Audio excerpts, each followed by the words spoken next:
Welcome to Haldar academy online platform. আমরা class 11 এর second সেমিস্টারের সৈয়দ মুস্তফা আলীর লেখা পঞ্চতন্ত্র যে রম্য রচনা বা গদ্যাংশ বা গদ্য, তার অন্তর্গত আজব শহর কলকাতা পড়ছিলাম।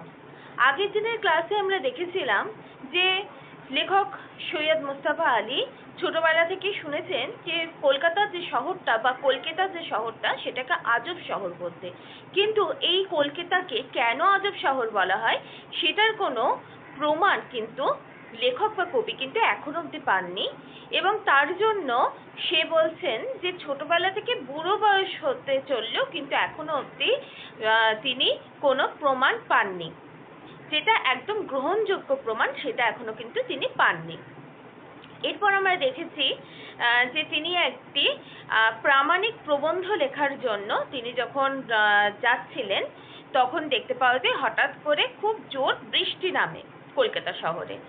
তখন প্রথম সৈয়দ মুস্তফা আলী জানান যে এই যে শহরটি সেটি আজব শহর কেন বলা হয় সেটা দেখতে পাওয়া যায় যে তিনি বলেছেন।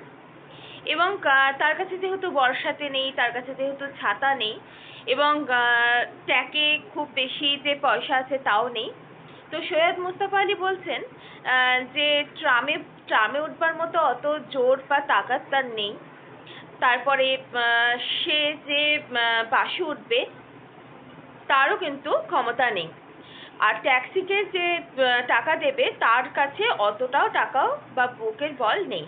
এমন সময় সে দেখতে পাচ্ছে তার চোখের সামনে কলকাতা শহরেই একটা ফ্রেঞ্চ বুক শপ নামে একটা ফরাসির বইয়ের দোকান, এবং লেখক বা কবি বলছেন যে এই যে ফ্রেঞ্চ বুক শপ এটি যেহেতু ফরাসির, তো কলকাতা শহরে তখনকার দিনে কলকাতা শহরে এত ফরাসি বা এত বিদেশিরা কিন্তু থাকতেন না, সবাই থাকতেন দেশীয়। তো বলছেন যে নামটি হয়তো ফরাসি দিলেও ভেতরে হয়তো দেখতে পাওয়া যাবে যে ফরাসি কোনো বই নেই, ভারতীয় বইই রয়েছে। এবং তিনি বলছেন যে হয়তো ভেতরে গেলে অশ্রুরোগ বা সাঁঝের পার এই বইগুলো হয়তো দেখা যাবে, যেগুলো একটু নিম্নপৃষ্ট সেরকম বই দেখতে পাওয়া যাবে। এবং তার লেখাতে আমরা আগের দিনের ক্লাসে আরো পড়লাম বা গদ্যে আমরা আরো পড়লাম আজব শহর কলকাতাতে, যে তিনি বলছেন যে বাংলা সাহিত্যে যে সমালোচক বা প্রকাশনক তারা বলছেন যে ভালো বই তো লেখা হয়ই, কিন্তু তার সঙ্গে যে বইগুলো লেখা হয় সেগুলো কিন্তু একটু রদ্দি যে উপন্যাস সেগুলো কিন্তু বেশিই লেখা হয়। এবং ভেতরে যখন লেখক বা কবি যখন যাচ্ছেন তখন দেখছেন যে ভেতরে গিয়ে যে ফরাসি প্রচুর বই যত্রতত্র ছড়ানো রয়েছে, কিছু সাজানো গোছানো রয়েছে, এবং তাদের সাজানো গোছানোকে মান দিয়ে সম্মান করে সেই সৈয়দ মুস্তফা আলী আজব শহর কলকাতা শহরে লিখছেন যে ফরাসি যে ফ্রেঞ্চ বুক শপ বা ফরাসির যে বইয়ের দোকান, সেই বইয়ের দোকানের ভেতরে এসে যেন তিনি বাঙালি দোকানের লেখকের সঙ্গে তুলনা করছেন, এবং বলছেন বাঙালিরা যেভাবে বইগুলোকে সাজিয়ে রাখে এই বইয়ের দোকানে এসেও কিন্তু সেইভাবে বইগুলো সাজানো রয়েছে। এতটা অবধি আমরা আজব শহর কলকাতা আগের দিনের ক্লাসে আমরা পড়েছি। আজকে আমরা আজব শহর কলকাতার আরো একটি নতুন ক্লাস করব, তো চলো ক্লাসটি শুরু করা যাক। দেখো, আজকের ক্লাসে আমরা দেখলাম আগের দিনের ক্লাসে যে বাঙালি দোকানদারের মতো বইগুলো সাজিয়েছিল, এতটা অবধি আমরা পড়েছিলাম। আজকের ক্লাসে দেখো বলছে আপনাদের আশীর্বাদে আর শ্রী গুরুর কৃপায় তখন ব্যাকরণকে গঙ্গা যাত্রায় বসিয়ে উচ্চারণের মাথায় ঘোল ঢেলে চালালুম। আমার ভেনোমার্কা ফরাসি শ্যাম্পেন, মেম সাহেব খুশ, আম্ম তর। বলছে দেখো যে আপনাদের আশীর্বাদে, আপনাদের কৃপায় এবং শ্রীগুরুর কৃপায়, কোনো একজন হয়তো ঠাকুর বা দেবতা, সেই শ্রীগুরুর কৃপায় তখন ব্যাকরণকে বাংলা ভাষার ঠিক করবার জন্য, উচ্চারণ ঠিক করবার জন্য, লেখার পদ্ধতি বা লেখার কৌশলকে ঠিক করবার জন্য যেটি মূল দরকার সেটা হচ্ছে ব্যাকরণ। এবং লেখক সৈয়দ মুস্তফা আলী বলছেন যে তখন আপনাদের আশীর্বাদে, আপনাদের সকলের আশীর্বাদকে মাথায় রেখে এবং শ্রীগুরুর কৃপাকে মাথায় রেখে তখন ব্যাকরণকে গঙ্গা যাত্রায় বসিয়ে, মানে গঙ্গাতে যে যাত্রাগুলি হয় সেই যাত্রায় বসিয়ে দিয়ে বা গঙ্গাতে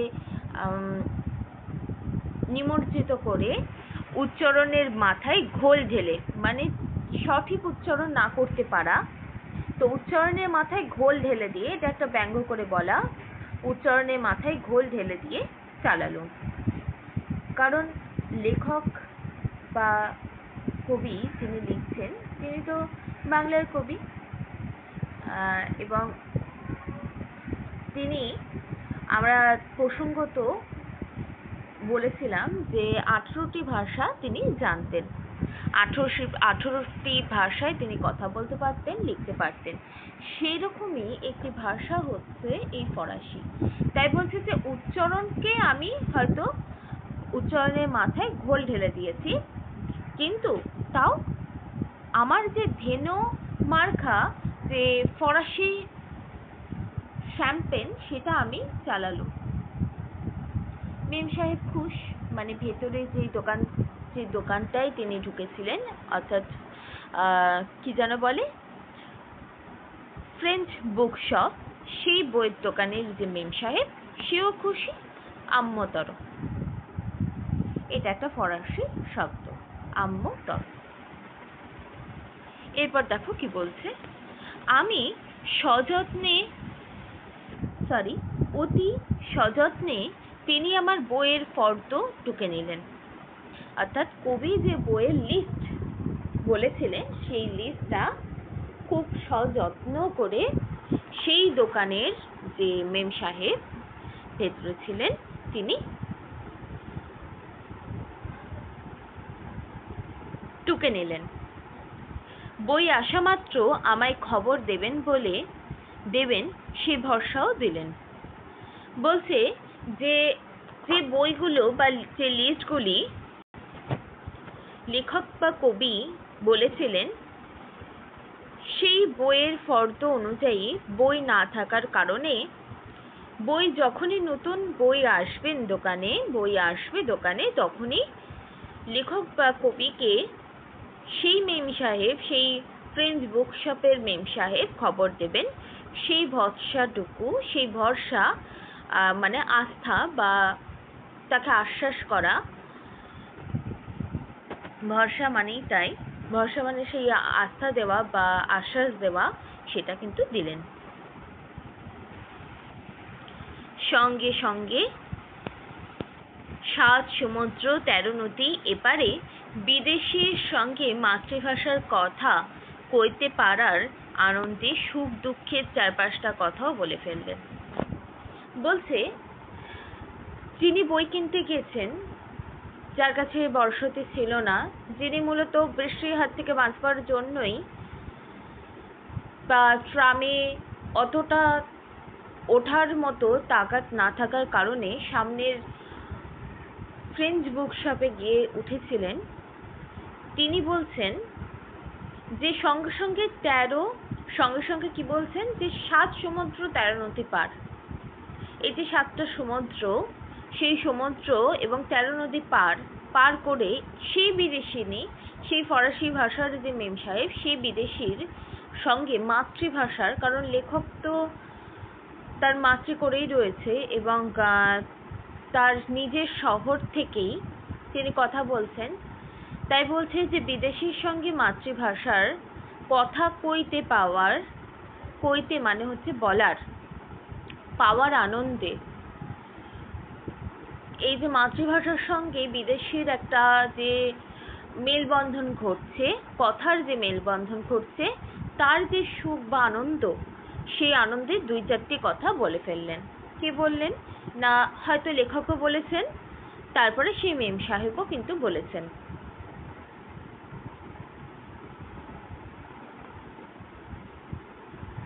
এরপর দেখো কি বলছে, মাত্র 3 মাস হলো এ দেশে এসেছেন, তাই ইংরেজি যথেষ্ট জানেন না, তবে কাজ চালিয়ে নিতে পারেন।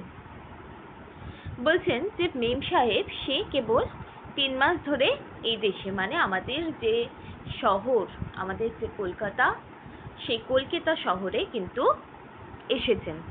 তাই ইংরেজি দেখো, বানানটা দেখো একটু অন্যরকম, কারণ তখনকার দিনের যে ভাষা বা কথোপকথন বা লেখার পদ্ধতি, সেটাকেই সৈয়দ মুস্তফা আলী তুলে ধরেছেন। বলছেন যে তাই ইংরেজি যথেষ্ট জানেন না,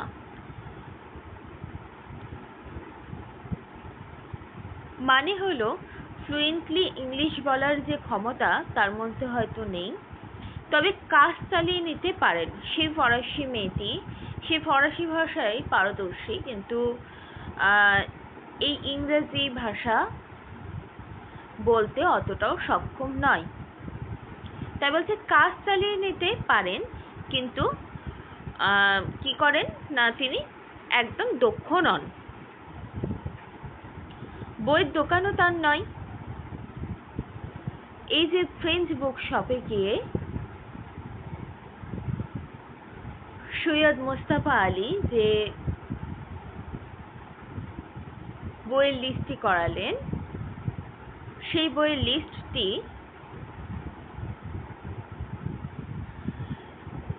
যিনি লিখলেন তিনি কিন্তু বইয়ের মালিক নন, বা বইয়ের দোকানটি তার নন। বা ফ্রেঞ্চ, সহজ বাংলা ভাষায় যদি আমরা বলি তাহলে বলতে পারি যে ফ্রেঞ্চ বুক শপটি কিন্তু সেই বান্ধবীটির নয়, সরি, সেই মেম সাহেবের নয়। এক বান্ধবীর তার অনুপস্থিতিতে শুদ্ধমাত্র ফরাসি ভাষা ও সাহিত্যের প্রচার কামনায় দোকানে বসেছেন। বলছেন যে যে মেম সাহেবটি দোকানে বসেছেন সেই মেম সাহেবের দোকান নয়, কিন্তু তার যে বান্ধবী, তার এক বান্ধবী সেই দোকান। তো বলছে যে বলছেন যে সেই মেম সাহেবের এক বান্ধবী তার অনুপস্থিতির কারণে, সে উপস্থিত না থাকার কারণে শুদ্ধমাত্র ফরাসি ভাষাটাকে প্রচারের কামনায় এবং সাহিত্য, ফরাসি ভাষার যে সাহিত্য তার প্রচারের কামনায় কিন্তু কি করেছেন, দোকানে বসেছেন। কারণ কলকাতা শহরে তখনকার দিনে কি হয়েছিল, তখনকার দিনে ফরাসি বলো, ইটালিয়ান বলো, এরা কিন্তু এতটা বেশি আসতো না, বা এতটাও বেশি যাতায়াত ছিল না। তবে তাদের আগমন ছিল কি কারণে না, প্রচারের কারণে।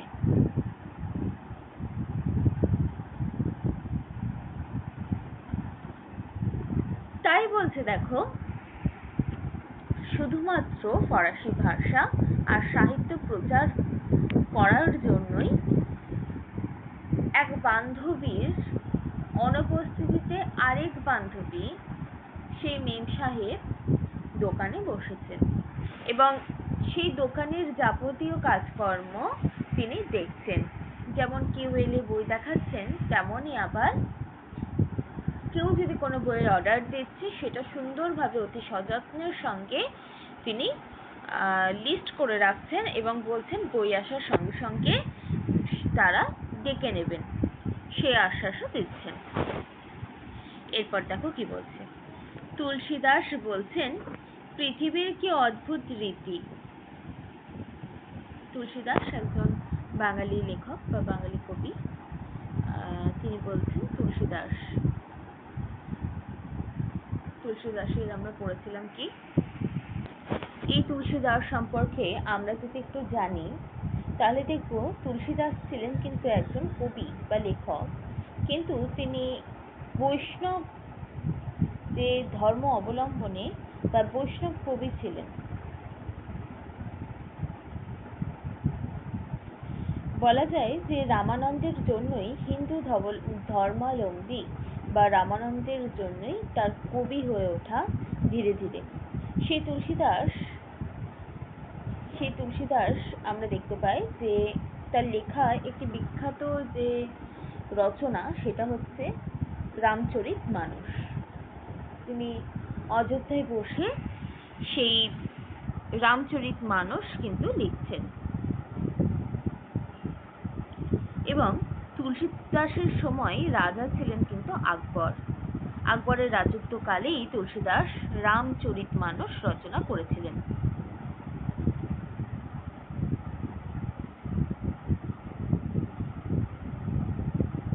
তো তুলসীদাস সম্পর্কে আমরা একটুখানি জেনে নিলাম।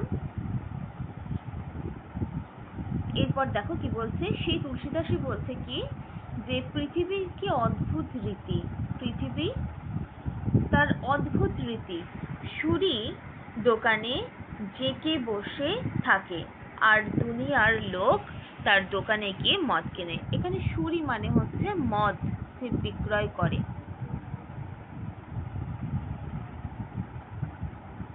সুরি মানে হচ্ছে মদ বিক্রেতা।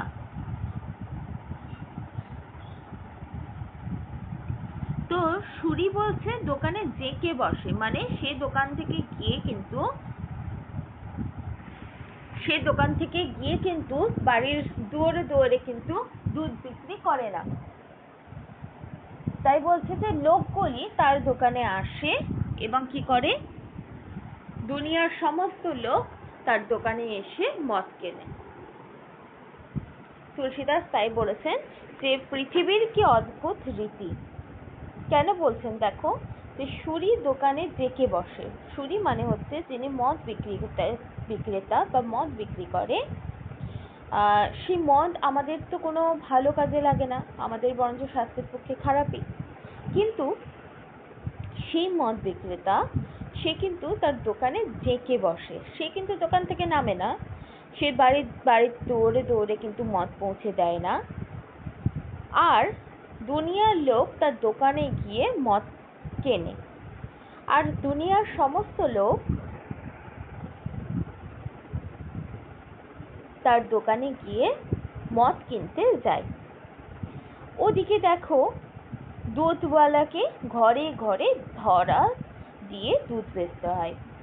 কেন বলতে দেখো, দুধ সে তো আমাদের স্বাস্থ্যকে উন্নত করে, স্বাস্থ্যের পক্ষে রয়েছে, স্বাস্থ্যের বিপক্ষে নয়। তো সেই স্বাস্থ্য সচেতন একটি খাবার হচ্ছে সেই দুধ। সেই দুধ যে বিক্রি করে তাকে আমরা বলি দুধওয়ালা। সেই দুধওয়ালাকে কি করতে হয়, সে কিন্তু ঘরে বসে থাকলে তার কিন্তু দুধ বিক্রি হবে না, তাকে কিন্তু প্রত্যেকটা বাড়ির দুয়ারে দুয়ারে গিয়ে কি করতে হয়, দুধ বিক্রি করতে হয়, দুধ বেচতে হয়। তাই বলছে এই যে একটা উদাহরণ, সেই উদাহরণটা দিয়েই মূলত বোঝাতে চেয়েছেন তুলসীদাস যে পৃথিবীর কি অদ্ভুত রীতি। এটা একেবারেই সত্যি বা একেবারেই ঠিক কথা যে যেটা আমাদের স্বাস্থ্যের পক্ষে খারাপ সেটা আমরা দোকানে কিনতে চাই। তেমনি আবার আমরা দেখতে পাই, দেখো এই যে মদ, সেটা কিন্তু দেখো আমরা কিনতে যাই দোকানে গিয়ে, সেই দোকানদার বা সেই দোকানওয়ালা সে কিন্তু বাড়ির দৌড়ে দৌড়ে আসে না, কিন্তু দুধ যে বিক্রি করে সেও তাই। সে কি করে, তাকে কিন্তু বাড়ির দৌড়ে দৌড়ে আসতে হয়। সে কিন্তু তার বাড়িতে যদি জেঁকে বসে তাহলে তো দুধ নষ্ট হবে বই, তার দুধ বিক্রি কিন্তু হবে না। বুঝলো?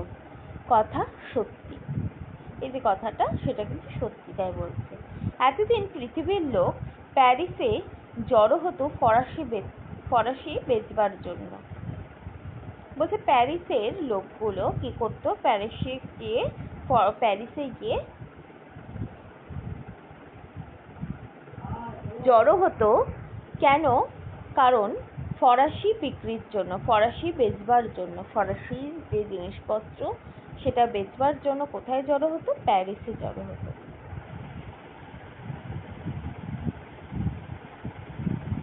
সে কথা থাক, ইতিমধ্যেই একটি বাঙ্গাল ছোকরা দোকানে ঢুকে জিজ্ঞাসা করছে কমার্শিয়াল আর্ট সম্বন্ধে কোনো বই আছে কিনা। একজন বাঙাল ছোকরা কেন বলছেন দেখো, লেখক যেহেতু 18টি ভাষায় দক্ষ ছিলেন, কিন্তু একজন সাধারণ ছাপোষা বাঙালির পক্ষে অতগুলি ভাষা জানা সম্ভব নয় বা সে জানতেও পারে না। সেখানে একজন ছোকরা বলছে, কারণ তার বয়স নিতান্তই অল্প। তাই বলছে যে একজন বাঙাল ছোকরা, যে হয়তো বাঙালি ভাষায় কথা বলে, বা হয়তো যে ওপারের মানুষ এপারে চলে এসেছে, সেই বাঙাল ছোকরা সে দোকানে এবার ঢুকেছে। কোন দোকানে ঢুকেছে? সেই ফ্রেঞ্চ বুক শপে ঢুকেছে। এবং ঢুকে কি বলছে দেখো, যে কমার্শিয়াল আর্ট সম্বন্ধে কোনো বই আছে কিনা। কমার্শিয়াল আর্ট একটা আর্ট, সেই আর্ট সম্বন্ধে কোনো বই আছে কিনা। আমার মনে বড় আনন্দ হলো, বাঙালি তাহলে বেশ খানিকটা এগিয়ে গিয়েছে। বাঙালি কেন এগিয়ে গেছে দেখো, ফরাসি ভাষায় কমার্শিয়াল আর্টের বই খুঁজছে। কারণ ফ্রেঞ্চ বুক শপ সেটা তো ফরাসি ভাষার লোক সেখানে থাকে, এবং ফরাসি লোকেরাই সেখানে থাকে। তো ফরাসি দোকানে গিয়ে আমি যখন একটি কমার্শিয়াল আর্টের বই কিনবো, তখন কি করতে হবে, তখন আমাদের বুঝতে হবে যে তার হয়তো শিক্ষার হার অতটা এগিয়েছে, সেজন্য সে ফরাসি ভাষার যে কমার্শিয়াল আর্ট সেটা সে খুঁজতে বেরিয়েছে এবং দোকানে পৌঁছেছে। তাই বলছে যে বাঙালি অনেকটা, বেশ খানিকটা কিন্তু এগিয়ে এসেছে। তাই কবির মনে বড় আনন্দ হয়েছে। এরপর দেখো কি বলছে,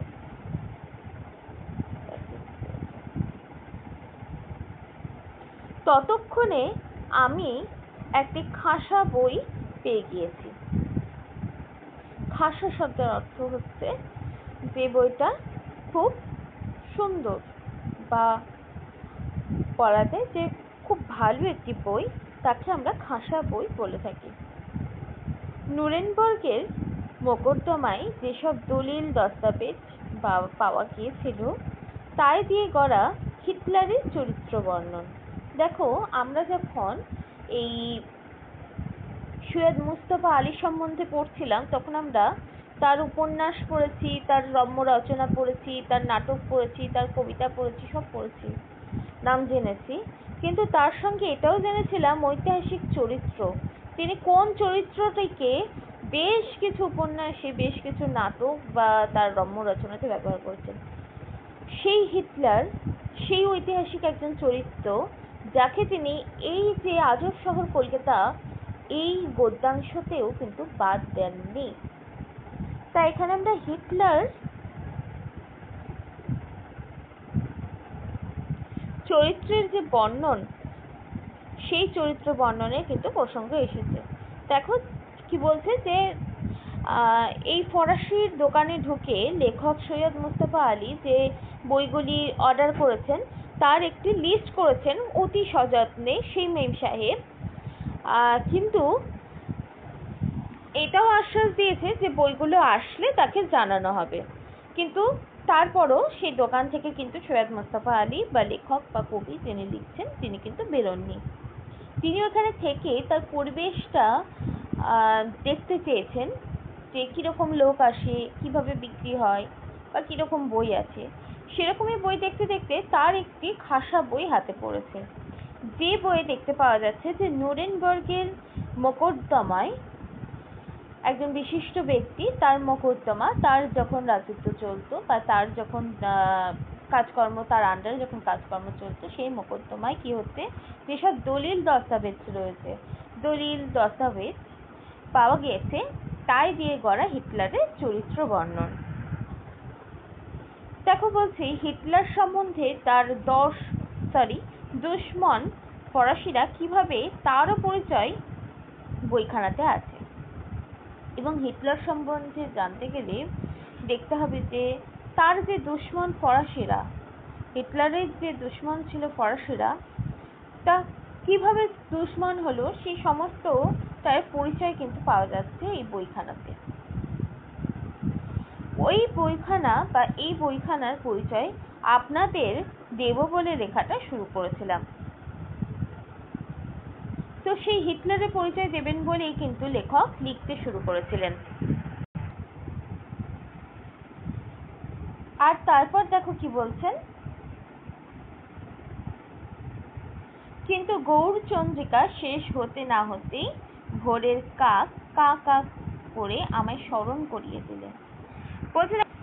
বলছে দেখো, এই যে হিটলার সম্পর্কে আমরা যদি একটু জানি তাহলে জানবো কি, দেখো এই হিটলার ছিলেন কোন দেশের ছিলেন তিনি? তিনি অস্ট্রিয়ান যে বংশোদ্ভূত জার্মান রাজনীতিবিদ, তার কিন্তু বংশধর ছিলেন। এবং দেখতে পাওয়া যায় যে যিনি এই হিটলার প্রথম যে বিশ্বযুদ্ধ হয়েছিল সেই প্রথম বিশ্বযুদ্ধের সৈনিক হিসাবেও কিন্তু যোগদান করেছিলেন। কিন্তু এই হিটলারের পুরো নাম কি ছিল দেখো, অ্যাডলফ হিটলার তার পুরো নাম ছিল। এবং তিনি ন্যাশনাল সোশ্যালিস্ট জার্মান ওয়ার্কার্স পার্টির নেতৃত্ব দিয়েছিলেন। এবং এই যে হিটলার নামে তাকে যে সবাই পরিচিত, সেই হিটলার ফুয়েরার নামেও কিন্তু পরিচিত ছিলেন। এবং নাৎসি পার্টি প্রতিষ্ঠা করার সময় দেখা যায় যে অ্যাডলফ হিটলার, সেই হিটলার এই উপাধি কিন্তু গ্রহণ করেছিলেন।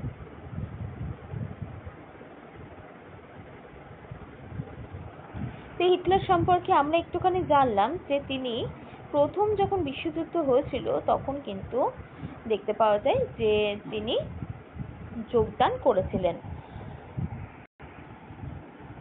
এবং এই প্রসঙ্গে আমরা ফাঁসোয়া পজ এর কথা আমরা যদি একটুখানি হিটলার সম্পর্কে যদি জানতে গিয়ে যদি জানি, তাহলে দেখবো এই ফাঁসোয়া তিনি কিন্তু ছিলেন ফরাসির যে রাষ্ট্রদূত, তিনি দক্ষ কূটনীতিবিদ, ফ্রান্সের যে রাষ্ট্রদূত হিসাবে কিন্তু অবস্থান করেছেন।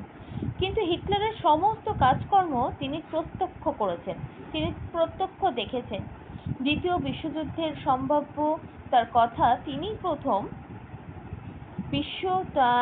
বিশ্বযুদ্ধে বিশ্ববাসীকে কিন্তু জানিয়েছিলেন।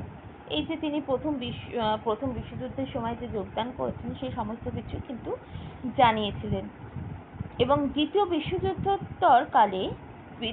বিশ্বযুদ্ধের পরবর্তীকালে তিনি দীর্ঘদিন পশ্চিম জার্মানিতে ফরাসি রাষ্ট্রদূত হিসেবে কিন্তু ছিলেন। এবং এই হিটলার সম্পর্কে আমরা দেখলাম বা জানলাম, এই হিটলার সম্পর্কে বা হিটলারের চরিত্রটা যেহেতু খুবই ঐতিহাসিক এবং প্রত্যেকটা হয়তো সৈয়দ মুস্তাফা আলীর কাছে হয়তো খুব কাছের একটি চরিত্র, তাই বেশিরভাগ উপন্যাস, ছোট গল্প, রম্য রচনা যে তিনি কিন্তু ব্যবহার করেছেন। এরপর দেখো হিটলার সম্পর্কে তার দুশমন ফরাসিরা কিভাবে, তারও পরিচয় এই বইখানাতে আছে। যে খাসা বইটি লেখকের হাতে পড়েছিল সেই বইটাতে দেখতে পাওয়া যায় যে হিটলারের যে দুশমন ছিল বা শত্রু, দুশমন মানেই হচ্ছে শত্রু, সেই শত্রু সেই ফরাসিরা দেখো যে ছিল হিটলারের যে দুশমন বা শত্রু ছিল ফরাসিরা, সেই যে কথাটা সেটা কেন ফরাসিরা কেন তার শত্রু ছিল সেটা জানবার জন্য কিন্তু সেই বইটি পড়তে হবে, কারণ সেই খাসা বইয়ে সেটাও কিন্তু লেখা ছিল। এবং ওই বইখানার পরিচয় আপনাদের দেব বলেই লেখাটা শুরু করেছিলাম। দেখো এবার কিন্তু আসল কথা লেখক বা কবি সৈয়দ মুস্তাফা আলী বলছেন যে বইটি হাতে তিনি নিয়েছিলেন, যেটি খাসা বই ছিল, যেটিতে হিটলার সম্পর্কে পরিচয় দেওয়া ছিল, হিটলারের বর্ণনা দেওয়া ছিল, এবং সর্বোপরি বলা যায় যে হিটলারের যে শত্রু ফরাসিরা সেটাও পর্যন্ত ছিল লেখা, তার পরিচয় দেবেন বলেই কিন্তু লেখাটা তিনি স্টার্ট করেছিলেন বা লেখাটা তিনি শুরু করেছিলেন। কিন্তু গৌরচন্দ্রিকা শেষ হতে না হতেই ভোরের কাক কা কা করে আমায় স্মরণ করিয়ে দিলেন, কলম ফুরিয়ে গিয়েছে, আরেক দিন হবে। কিন্তু লেখার প্রসঙ্গ থেকে তিনি সরে এসে শহরটাকে আজব কেন বলা হয়েছে সেটা লিখতে এতটা বেশি ব্যস্ত হয়ে গেছিলেন যে ভোরের কাক, ভোর হয়ে গেছে, হয়তো তিনি রাত্রির ভোর লিখেছিলেন, সারা রাত্রি ধরে হয়তো লিখছেন লেখক সৈয়দ মুস্তফা আলী। কিন্তু ভোরের যখন কাক কা কা করে স্মরণ করাচ্ছে তাকে সেই কাল্পনিক জগৎ থেকে তাকে বাস্তবায়িত যে জগৎ, সেই জগতে নিয়ে আসছে, তখন দেখা যাচ্ছে যে ভোরের কাক তাকে স্মরণ করে দিচ্ছে, ভোরের কাক কা কা করে ডাকছে এবং তাকে স্মরণ করে দিচ্ছে তার যে কলম, তিনি যে কলম দিয়ে লিখছিলেন সেই কলমটা কিন্তু কোথাও গিয়ে ফুরিয়ে গেছে, আরেকদিন লিখতে বলছেন। কারণ আমরা দেখেছিলাম, একদম যদি প্রথমে চলে যাই, দেখো এই যে আজব শহর কলকাতা যখন তিনি লিখতে শুরু করেছিলেন তখন কি হয়েছিল না, তিনি লিখছেন তার যে প্রসঙ্গটা, সেটা কিন্তু শহরটাকে কেন আজব বলা হয়েছে সেটার প্রসঙ্গে এসেছিল, আমরা দেখেছিলাম। এবং তার যে প্রমাণ, সেটা পাওয়ার জন্য লেখক বা কবি একদম ছোটবেলা থেকে, হয়তো ছেলেবেলা থেকে বুড়ো হতে চলেছে, কিন্তু সেই প্রমাণটা কিন্তু তিনি পাননি। এবং সেই প্রামাণিক প্রবন্ধ লেখার জন্যই যখন লিখতে শুরু করেছিলেন, তখন হঠাৎ করে বৃষ্টি নেমে গেছে। আমরা দেখলাম ছাতা নেই, বর্ষাতে নেই, ট্রামে চড়বার তাকাত নেই, বাস মাথায় থাকুক, ট্যাক্সি চড়তেও বুক কচকচ করে। সেই সমস্ত কিছু দিয়ে শহরটাকে কেন আজব বলা হয়েছে, এই প্রসঙ্গে কিন্তু ঢুকেছেন। এরপরে আমরা দেখতে পেয়েছি যে তিনি দেখেছেন যে বড় বড় হরফে লেখা আছে ফ্রেঞ্চ বুকশপ। এবং সেই বৃষ্টির হাত থেকে বাঁচবার জন্য তিনি যখন সেই বুকশপের ভেতর গিয়েছিলেন, তখন দেখেছিলেন যে তখন ঢোকার আগে তিনি ভেবেছিলেন যে বাইরে হয়তো ফ্রেঞ্চ বুকশপ লেখা থাকলেও ভেতরে গিয়ে দেখতে পাওয়া যাবে অন্য মাল বা অন্য কিছু রয়েছে। এবং তিনি বলেছিলেন যে বাঙালি প্রকাশকরা, তারা বলে যে শুধু ভালো বই লিখলে তো হবে না, রদ্দি উপন্যাসও লিখতে হয়। সেরকমই কিছু রদ্দি উপন্যাসের মধ্যে সেরকমই কিছু খারাপ বা নিম্ন মানসিকতার বা নিম্ন মানসিকতা বলাটা ভুল, নিম্ন কালচারের কিছু লেখা বা সংস্কৃতির কিছু লেখা বা একটু অন্যরকম লেখা, তার মধ্যে আমরা পেয়েছিলাম অষ্টরক, সাঁঝের পাড়, লোদ, খুশবাই, এগুলো। এবার যখন জোর বৃষ্টি নেমেছে, তখন লেখক বা কবি সেই ফ্রেঞ্চ বুকশপে না ঢুকলে এবার ভিজে যাবেন, তখন ভেতরে ঢুকে দেখছেন যে আজব শহর কলকাতা সত্যিই বলা হয়েছে। কারণ কেন বলেছেন, ভেতরে ঢুকে দেখেছেন শুধু ফরাসি বইয়ে যেন দোকানটা আটা, একদম ঠাসা যাকে বলে। এবং ভেতরে গিয়ে দেখেছেন যে বাঙালি লেখকদের, বাঙালি দোকানদারদের মতো সেই ফরাসি দোকানদারেরও কিন্তু বইপত্রগুলো কিছু সাজানো গোছানো রয়েছে, কিছু যত্রতত্র ছড়ানো ছেটানো রয়েছে। এবং আজকের ক্লাসে আমরা যখন পড়লাম যে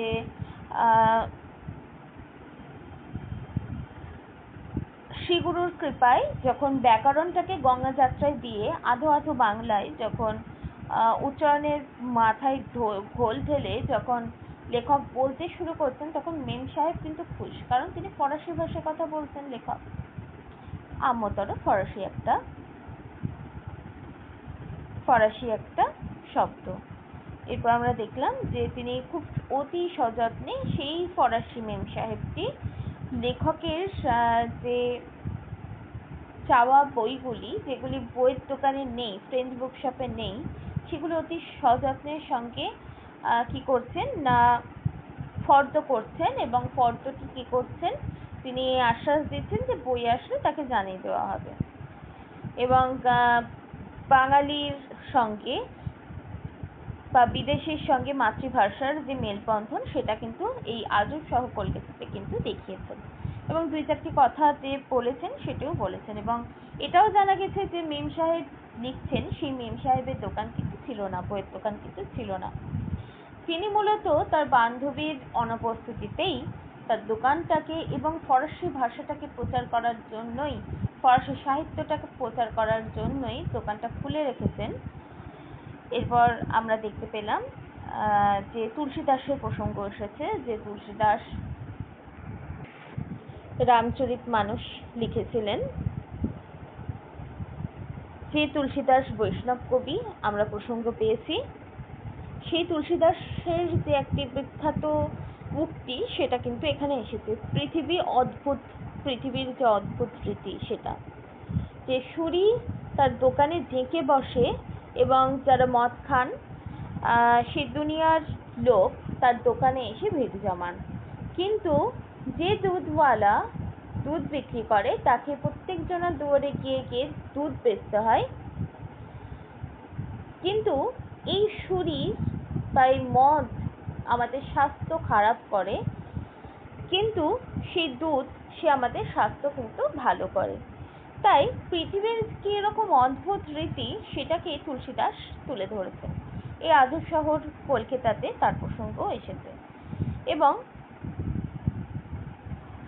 তার সঙ্গে কমার্শিয়াল আর্টের প্রসঙ্গ এসেছে, যে একজন বাঙালি ছোকরা সে একজন ফরাসির দোকানে এসে বলছে যে ফরাসি কমার্শিয়াল আর্টের বই নেবে। তাই লেখক বলছেন, সৈয়দ মুস্তফা আলী বলছেন যে বাঙালির হিসাবে তার মন বড় আনন্দে ভরে গেছে, কারণ বাঙালি খানিকটা এগিয়ে এসেছে। তারা বাংলা ভাষা বাদ দিয়েও ফরাসি ভাষার যে কমার্শিয়াল আর্ট সেই বই পড়ার জন্য ফ্রেঞ্চ বুকশপ বা ফরাসি একটি বইয়ের দোকানে এসেছেন।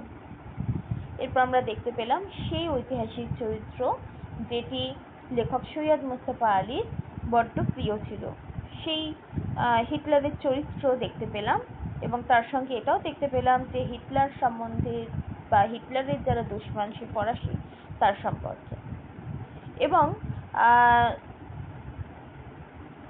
আর একটি প্রসঙ্গ যেটি এসেছে, এই হিটলার বা হিটলারের যারা দুশমন ছিল এই প্রসঙ্গটা একমাত্র সেই বইয়ের দোকানে, সেই ফ্রেঞ্চ বুকশপে একটি খাসা বই যেটা লেখকের হাতে পড়েছিল, সেই খাসা বই সেই বইয়ের মধ্যে কিন্তু পেয়েছিলেন, যেটি নুরেনবার্গের মোকদ্দমায় যেসব দলিল দস্তাবেজ পাওয়া গেছে তাই নিয়ে গড়া সেই হিটলারের চরিত্র বর্ণনা বা চরিত্র বর্ণন সেই বইটিতে কিন্তু রয়েছে। এবং সেই বইটার পরিচয় দেওয়ার জন্যই লেখক লিখতে বসেছিলেন, কিন্তু সেই প্রসঙ্গ বা সেই লিখতে বসার যে একটি উদ্দেশ্য সেটা থেকে কোথাও গিয়ে বিরত থেকে শহরটাকে আজব কেন বলা হয়েছে বা সেই কলকাতা শহরের যে আজব আজব প্রসঙ্গ সেই সমস্ত প্রসঙ্গ কিন্তু লেখকের চোখে ধরা পড়েছিল যেগুলি, সেইগুলি কিন্তু লিখতে বসেছিলেন বা লিখে গেছেন। কিন্তু এরপর তিনি আরো কিছু হয়তো লিখতেন, কিন্তু তার আগেই দেখা যাচ্ছে যে একটি কাক সে কিন্তু কি করছে, সে লেখক বা সৈয়দ মুস্তফা আলীকে কিন্তু মনে করে দিচ্ছে যে তিনি লিখতে বসেছিলেন এক জিনিস কিন্তু লিখছেন আরেক জিনিস। লিখতে বসেছিলেন যে সেই হিটলার সম্পর্কে, সেই বই সম্পর্কে যেখানে আমরা হিটলারের পরিচয় পেয়েছিলাম সেই বই সম্পর্কে লিখতে বসেছিলেন, কিন্তু সেই প্রসঙ্গত থেকে সেই টপিক থেকে সরে এসে সেই সৈয়দ মুস্তফা আলী যে লিখছেন শহরটাকে নিয়ে এতক্ষণ ধরে সারা রাত্রি ধরে হয়তো লিখে গেছেন, কারণ ভোরের প্রসঙ্গ এসেছে, সেখান থেকে বোঝা যাচ্ছে যে হয়তো সারা রাত ধরে লেখক সৈয়দ মুস্তফা আলী কিন্তু লিখেছেন।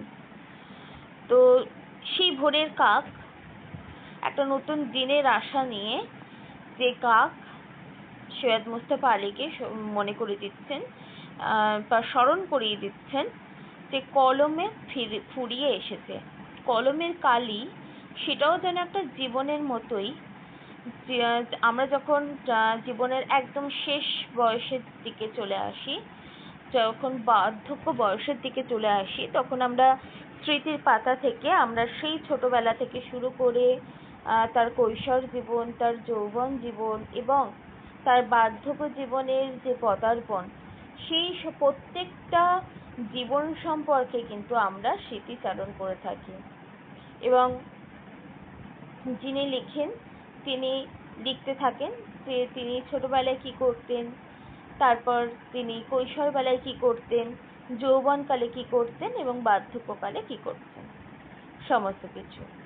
সেরকমই এই যে কলমটা, এই যে কলমের কালিটা, সেটাও যেন একটা ইঙ্গিত দিচ্ছেন একটা জীবনকে, এবং বলছেন তার জন্যই যে কলমের কালি ফুরিয়ে এসেছে, যে জীবনের একদম শেষ প্রান্তে তুমি চলে এসেছো।